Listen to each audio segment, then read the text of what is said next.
한 여자가 대문 앞에 서 있습니다. 머리카락은 하얗게 새었고 구부정한 허리에 낡은 보따리 하나를 들고 있습니다. 30년 전 3살짜리 아들을 두고 이 집을 떠난 여자입니다. 초인종을 누르자 문이 열렸습니다. 33살이 된 아들이 서 있습니다. 민수야. 엄마야. 아들은 아무 말 없이 문을 닫았습니다. 잠금장치 돌아가는 소리가 골목에 울렸습니다.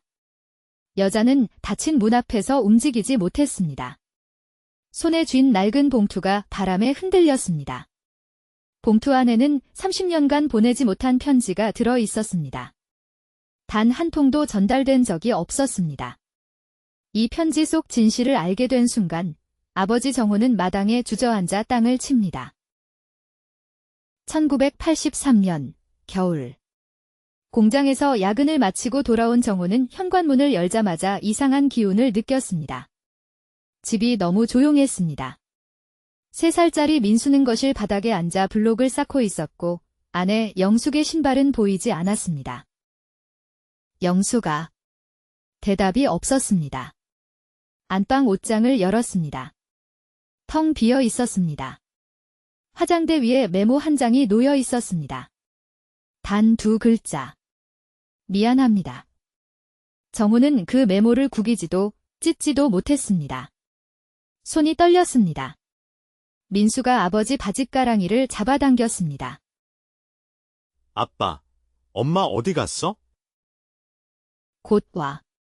곧은 오지 않았습니다. 일주일이 지나고 한 달이 지나고 계절이 바뀌었습니다. 정호의 어머니가 시골에서 올라왔습니다.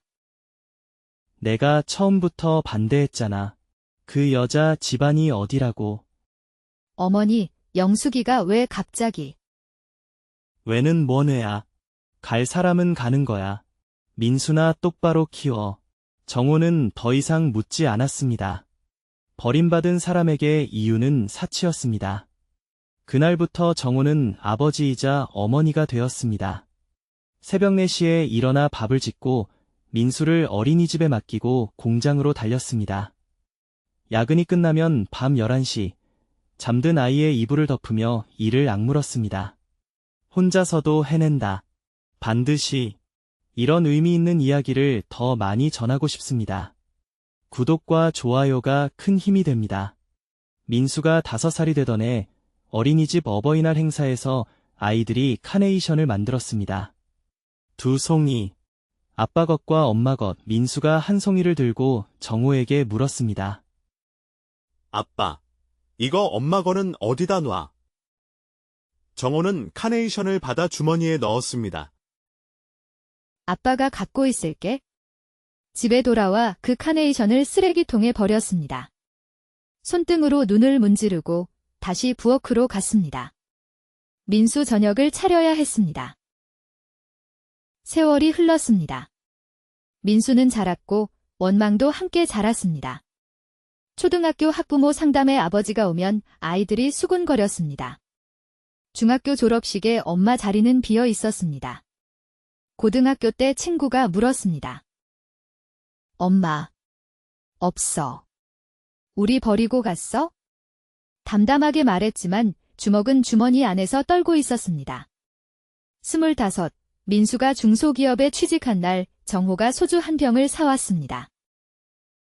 아버지가 미안하다. 혼자 크느라 고생했지.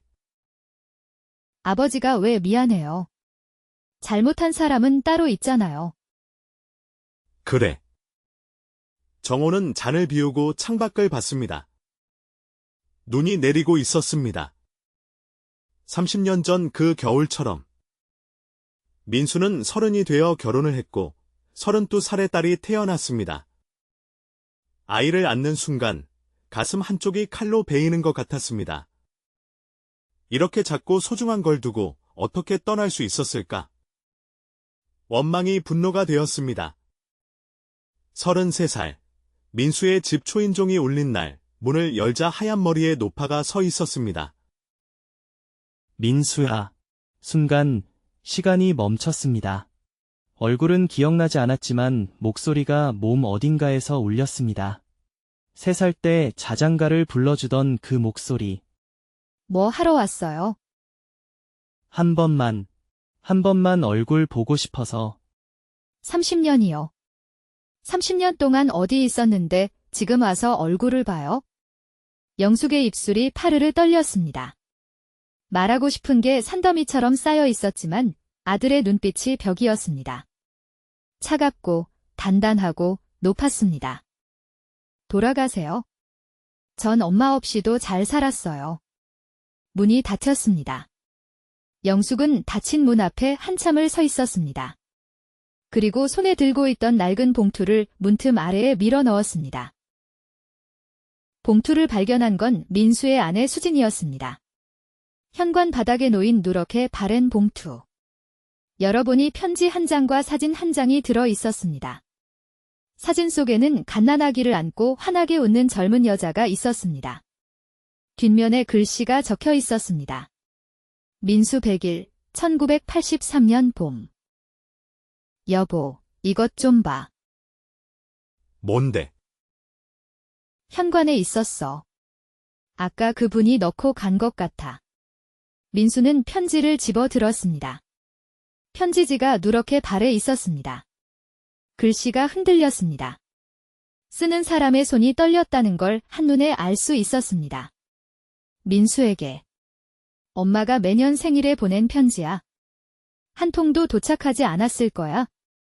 엄마는 30년 동안 매년 내 생일에 편지를 썼어.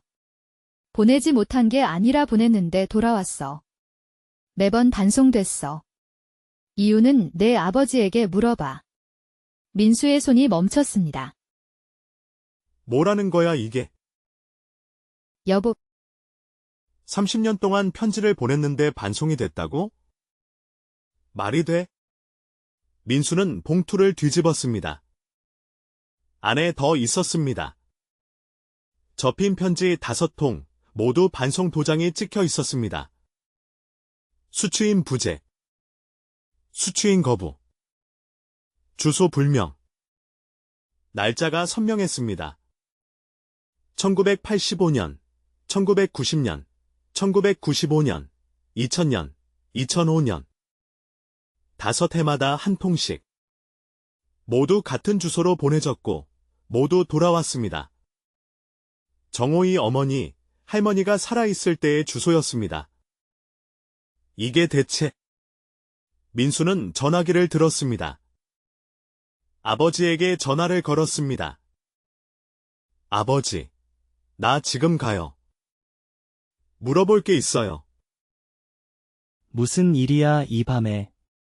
엄마한테서 편지 온 적 있어요? 한 번이라도? 전화기 너머로 정호의 숨소리가 멈췄습니다. 긴 침묵이 흘렀습니다. 뭔 소리를 하는 거야.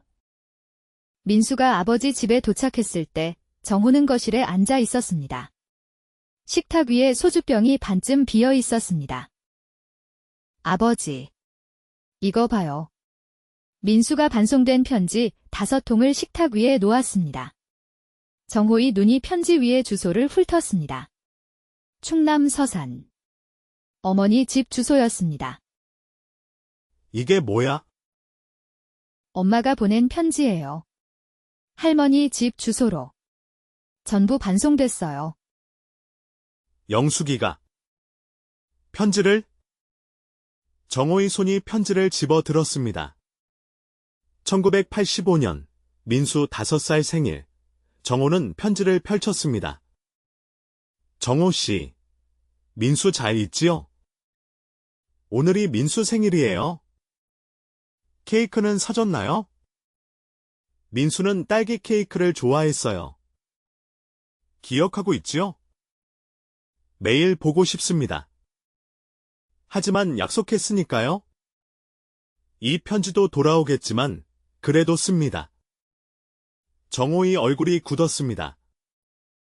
약속? 무슨 약속? 저도 모르겠어요. 아버지가 모르면 누가 알아요? 정호가 나머지 편지를 펼쳤습니다. 1990년 편지. 민수가 초등학교에 입학했을 거예요. 잘 적응하고 있나요? 1995년 편지. 민수가 중학생이 됐겠네요. 목소리도 변했겠지요. 2000년 편지. 20살이 됐어요. 어른이 됐겠지요. 엄마를 원망하고 있겠지요. 2005년 편지. 이 편지도 돌아오겠지만 그래도 씁니다. 살아있는 동안 쓸 겁니다. 정호의 손이 떨리기 시작했습니다. 이 편지가 전부 어머니 집으로 간 거야? 네, 나한테는 한 번도 안 왔어. 한 번도. 정호가 자리에서 벌떡 일어났습니다. 안방으로 들어가 장롱 깊숙한 곳을 뒤지기 시작했습니다. 돌아가신 어머니의 유품 상자가 있었습니다. 정호는 한 번도 열어본 적이 없었습니다. 어머니가 돌아가시고 5년이 지났지만 그 상자는 그대로였습니다. 아버지, 뭘 찾는 거예요? 잠깐만. 잠깐만 기다려. 상자를 열자 먼지가 피어올랐습니다. 어머니의 옷가지, 묵주, 오래된 수첩. 정호는 수첩을 집어 들었습니다. 안에 봉투가 끼워져 있었습니다. 두꺼운 봉투. 열어보니 편지가 쏟아졌습니다. 25통, 모두 영숙의 글씨였습니다. 이게 뭐야? 반송된 편지가 아니었습니다. 배달이 완료된 편지였습니다. 할머니가 받아서 숨긴 편지였습니다. 영숙은 매년 두 곳에 편지를 보낸 겁니다. 할머니 집과 정호 집으로 보낸 편지는 반송됐고 할머니 집으로 보낸 편지는 할머니가 숨겼습니다. 30년치. 한 통도 빠짐없이 수첩 마지막 페이지에 할머니의 글씨가 있었습니다. 떨리는 손으로 쓴 글씨. 정호야, 엄마가 너한테 못할 짓을 했다. 영숙이는 도망간 게 아니야? 엄마가 내보냈어. 영숙이네 집안이 못마땅해서가 아니야? 영숙이가 병원에서 유전성 질환 진단을 받았어. 민수한테 옮길 수 있다고 했어? 엄마가 그걸 알고 영숙이한테 말했어. 민수를 위해서 떠나라고. 내가 알면 절대 보내지 않을 테니 나한테만 말하라고. 영숙이는 울면서 떠났어. 자기가 있으면 민수한테 해가 된다고 믿었어. 엄마가 그렇게 믿게 만들었어. 정호의 눈이 커졌습니다. 아니야. 수첩의 글은 계속됐습니다. 근데 나중에 알았어. 그 병원 진단이 틀렸어. 유전이 아니었어. 영숙이는 괜찮았어. 민수도 괜찮았어. 근데 그때는 이미 영숙이가 떠난 뒤였어. 엄마가 다시 데려오려고 했는데 영숙이 연락이 안 됐어. 주소도 바뀌었어. 엄마가 영숙이를 못 찾았어. 미안하다. 정호야. 엄마가 내 아내를 쫓아냈어. 잘못된 진단 하나 때문에. 정호의 무릎이 꺾였습니다. 수첩을 쥔 손이 바들바들 떨렸습니다. 아버지? 아버지 왜 그래요? 정호가 수첩을 민수에게 내밀었습니다. 말이 나오지 않았습니다. 입술만 달싹거렸습니다. 민수가 수첩을 읽었습니다. 한 글자 한 글자 읽을 때마다 얼굴에서 색이 빠져나갔습니다. 할머니가 엄마를 내쫓은 거예요. 병원 진단이 틀렸는데 아무 잘못도 없는 사람을 30년 동안. 민수의 목소리가 갈라졌습니다. 30년 동안 품어온 분노가 방향을 잃었습니다. 미워해야 할 사람이 바뀐 겁니다. 아니, 미워해야 할 사람은 이미 세상에 없었습니다. 엄마는 알고 떠난 거예요. 자기가 잘못 없는 걸 알면서도. 몰랐을 거야. 영숙이는 진단을 믿었을 거야. 민수 너한테 해가 된다고. 그래서 정호가 바닥에 주저앉았습니다. 30년이야. 30년 동안 그 사람이 우릴 버린 줄 알았어. 원망했어. 욕했어. 민수네 앞에서 나쁜 엄마라고 말했어. 근데 그 사람은 매년 편지를 쓰고 있었어.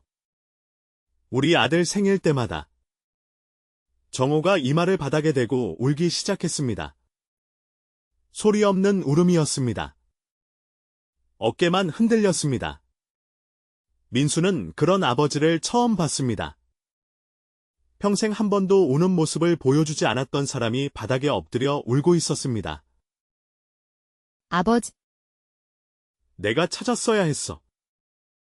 왜 안 찾았을까? 왜 한 번도 안 찾았을까? 어머니 말만 듣고 그냥 버림받았다고만 생각하고 정호가 땅을 쳤습니다. 주먹으로 마룻바닥을 한 번, 두 번, 세 번. 영수가 미안하다. 내가 미안하다. 민수가 아버지 옆에 무릎을 꿇었습니다. 아버지의 등을 잡았습니다. 등이 떨리고 있었습니다. 민수도 눈물이 흘렀습니다. 30년 동안 엄마를 미워하게 만든 건 잘못된 진단서 한 장과 할머니의 판단이었습니다. 엄마는 단 한순간도 그들을 버린 적이 없었습니다. 아버지, 엄마 어디 있는지 알아요? 아까 내 집에 왔다며. 전화번호는? 봉투에 적혀 있을 거예요. 아까 그 봉투. 다음 날 아침, 민수와 정호는 영숙이 적어놓은 주소를 찾아갔습니다. 서울 변두리의 낡은 원룸이었습니다. 초인종을 눌렀습니다. 한참 뒤에 문이 열렸습니다.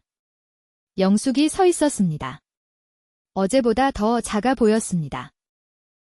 정호 씨. 영숙의 눈이 정호를 보고 크게 떨렸습니다. 30년 만이었습니다. 떠날 때 30이었던 남편이 60이 되어 서 있었습니다. 영수가. 그 한마디에 영숙의 눈에서 눈물이 쏟아졌습니다. 미안해요. 미안해요. 정호 씨, 내가 떠나서. 아니야. 정호가 고개를 저었습니다. 미안한 사람은 나야. 30년 동안 한 번도 안 찾았어. 내가 왜 떠났는지 한 번도 안 물어봤어. 어머니가 뭘 했는지 이제야 알았어. 영숙이 고개를 숙였습니다. 어머님을 원망하지 마세요. 어머님도 민수를 위해서 그런 거예요. 진단이 맞다고 생각하셨으니까. 그래도 내가 30년을 저는 괜찮아요. 민수 얼굴 봤으니까. 어제 문 열었을 때 민수가 서 있더라고요. 건강하고 잘생기고. 그것만으로 됐어요. 민수가 뒤에서 걸어 나왔습니다. 영숙의 눈이 아들에게 멈췄습니다. 엄마. 영숙의 입이 벌어졌습니다. 어제 문을 닫았던 아들이 엄마라고 불렀습니다. 왜 나를 버렸냐고 물었었죠. 어제 답 안 해도 돼요. 이제 알아요. 민수가 영숙에게 다가갔습니다. 그리고 이제 집에 가자. 영숙이 고개를 들었습니다. 집 30년 만에 듣는 그 단어가 낯설고도 따뜻했습니다. 갈 수 있어요. 내 집이야. 원래부터. 봄바람이 낡은 원룸 창문으로 들어왔습니다. 30년 동안 멈춰있던 시간이 다시 흐르기 시작했습니다. 버림받은 줄 알았던 여자는 떠밀린 것이었고, 버렸다고 믿었던 남자는 속은 것이었습니다. 진실은 30년 동안 봉투 안에서 기다리고 있었습니다.